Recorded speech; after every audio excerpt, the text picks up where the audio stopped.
Citra Kirana didapuk menjadi duta kurban rumah zakat, dilansir dari tribunnews.com. Saat ini ia menjalankan program kurban menjelang Hari Raya Idul Adha yang jatuh pada tanggal 9 Juli tahun 2022.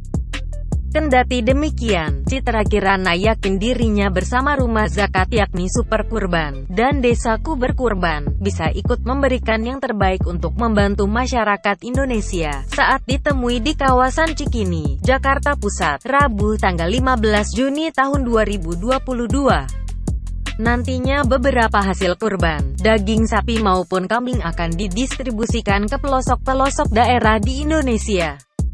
Lebih lanjut, Ciki biasa disapa, menceritakan awal pertama kali ikut berkurban sejak dirinya telah mendapatkan pekerjaan. Walaupun tengah diterpa wabah penyakit mulut dan kuku atau PMK, Citra Kirana yakin melalui korban dagingnya ini telah melalui proses sterilisasi. Begitupun rumah zakat yang akan menjamin kesehatan hewan kurban yang akan disembelih. Hal itu juga sesuai arahan MUI dan sesuai syariah. Melalui program kurban, diharapkan dapat menjaga kesehatan pangan.